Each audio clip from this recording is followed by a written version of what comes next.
It's January 2006. The president of Rockstar Games, Sam Houser, and his team of lawyers enter the FTC headquarters in Washington, D.C.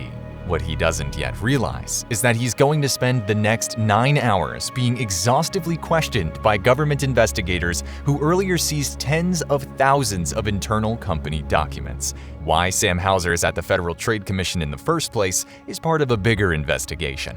An investigation backed by a majority of Congress that would eventually cost Rockstar and TakeTwo almost $50 million. Just a year earlier, Rockstar had celebrated the successful launch of San Andreas, a game that pushed all limits. But there was one small issue. The game was perhaps a little too realistic.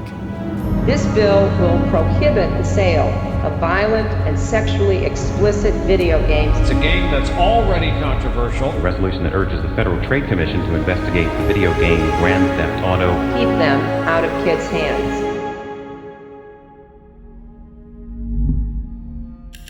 Back to 2004, Rockstar just released their next entry in the GTA series, San Andreas, which quickly became the best-selling game of its time with near-perfect reviews, but it also attracted unwanted attention which would ultimately change the course of Rockstar's future. In an email sent on July 14th, just a few months before the game's release, Sam Houser sent an approval letter to Jennifer Colby, who was the company's operation director at that time. In the email, Sam outlined several examples of graphic content that will appear in San Andreas. At the time, the sexual content he described was already being developed at Rockstar North as a part of an effort to exceed people's expectations and to include more role-playing elements into the game. He stated that these minigames would only be presented in a humorous way and would fit the overall vibe of the game. He also acknowledged that these additions might be questionable to some people, but considered it normal since the game was targeting a mature audience anyway. He concluded with, "I know this is a tricky area, but I want to find a way for this to work." In Sam's eyes, sex was the final frontier for video games, as it was already long normalized in the movie industry. It seemed like the natural progression, as he explained to Jennifer. Adding to it, obscuring it from the world of San Andreas would be a betrayal of the game's vision. She responded to Sam's email with concerns, stating that the ESRB, which is the organization responsible for rating video games in the US, Canada, and Mexico, would likely push the game from its original 17+ mature rating to an 18+ adults-only rating if Sam proceeded to include the sexual acts, which would result in sales loss as retailers are unwilling to stock adult-only games. In other places, for example most of Europe, the game was nonetheless receiving an 18+ rating due to stricter laws. This left Sam with a choice: either cut the minigames or risk losing money.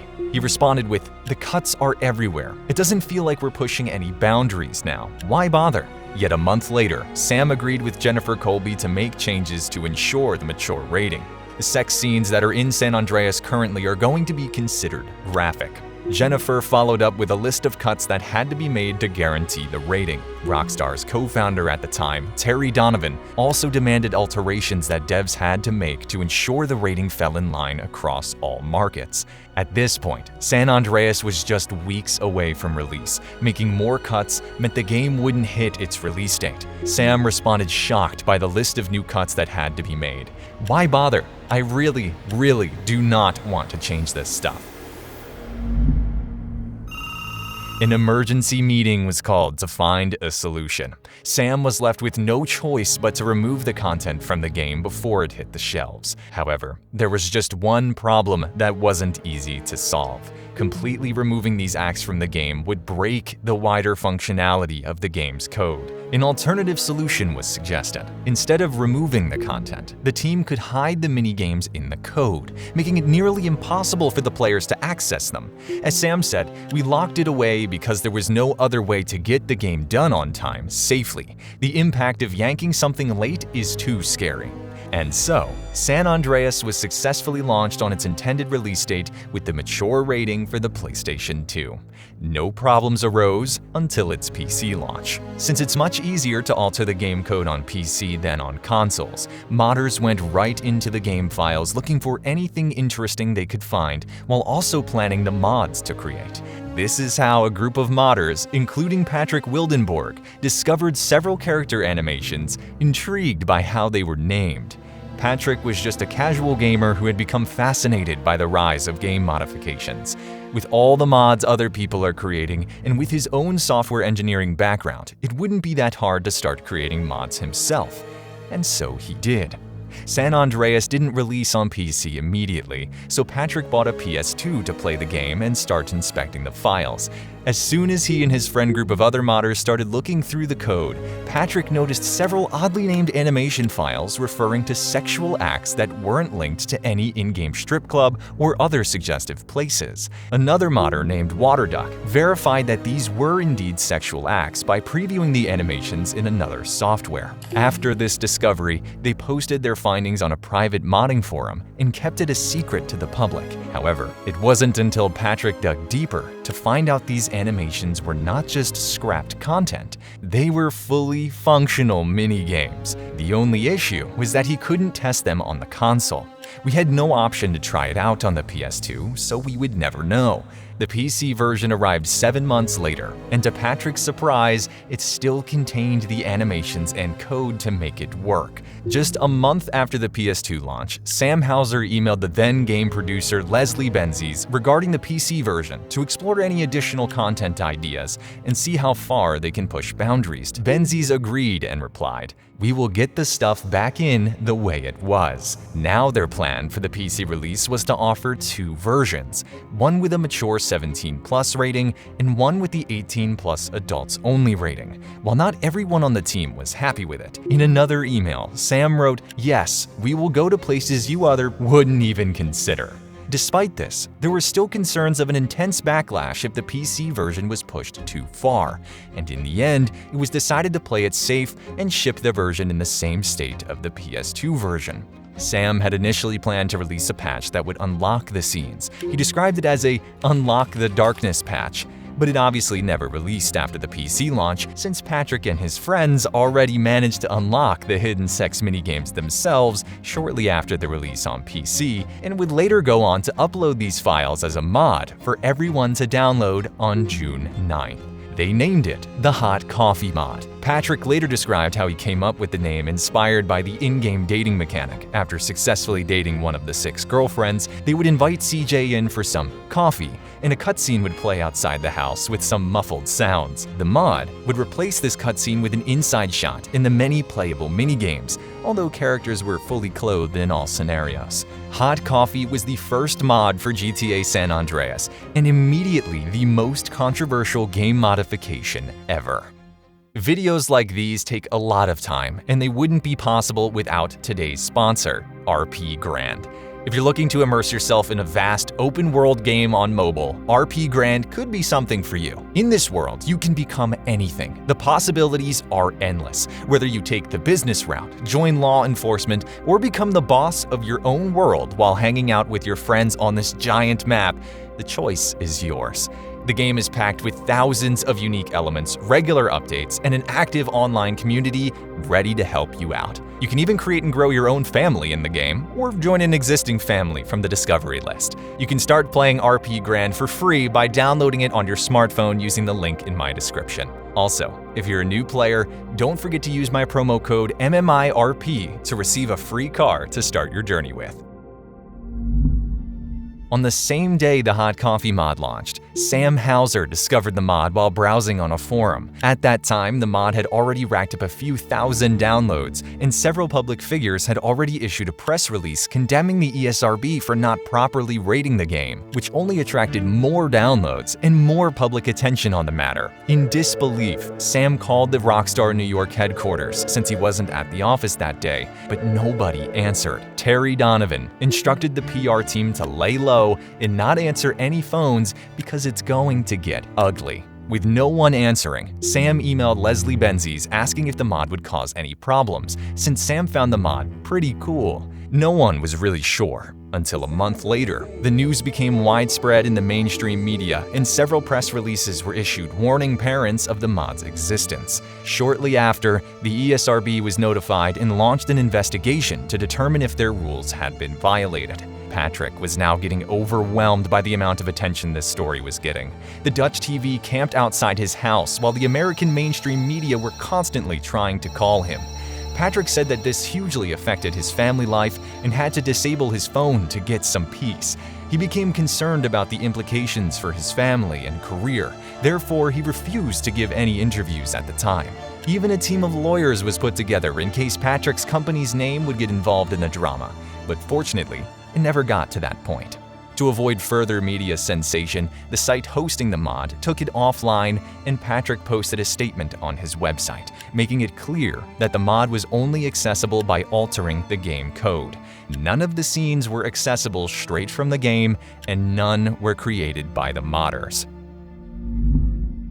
The day after Patrick's statement, Rockstar's PR team also broke silence for the first time in a press release, blaming the hot coffee situation on hackers who went out of their way to access the hidden content. This was Rockstar's attempt to avoid larger repercussions by blaming it on the modders instead of holding themselves responsible for not removing the content earlier, even going as far as saying that the employees who worked on these scenes were no longer in the company.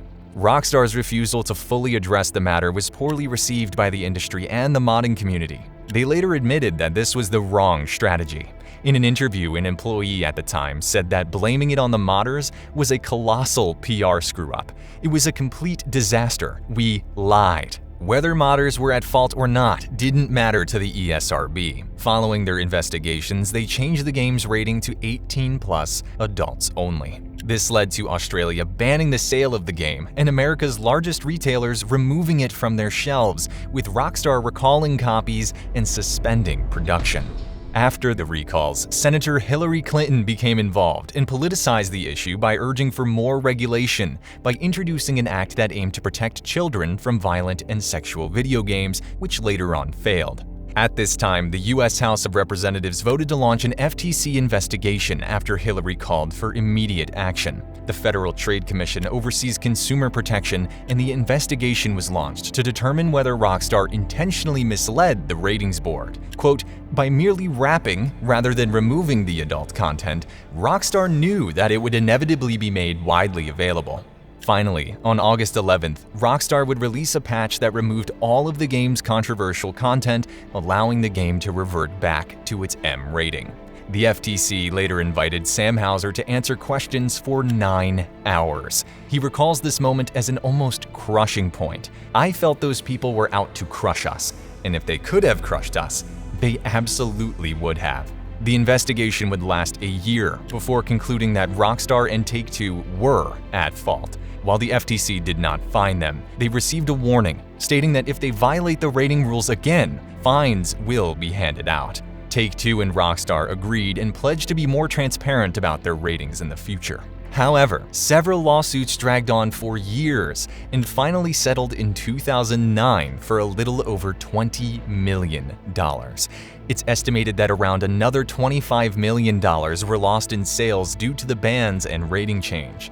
The legal issues were finally over for Take-Two and Rockstar, and the hot coffee mod controversy was finally behind them after 4 years.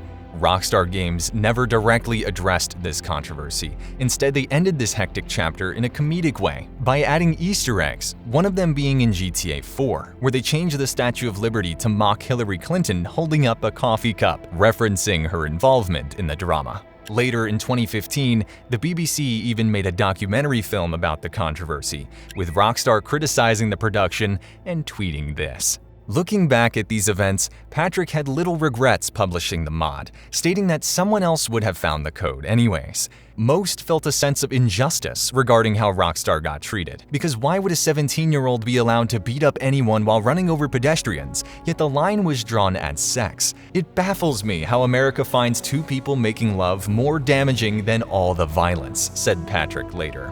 Rockstar would like to forget this chapter. Hot coffee was a too distressing subject to talk about, yet the code of the minigame reappeared in the Trilogy remaster when it released, which led Rockstar to take the game offline for a moment. Dan Houser shared in an interview that hot coffee was draining and upsetting, a tough time in the company. "We never felt like we were being attacked for the content. We were being attacked for the medium, which felt a little unfair." Although Rockstar blamed one of their most dedicated fans for the incident, they never held Patrick or anyone personally accountable. Instead, they respected how Patrick handled the situation and media attention.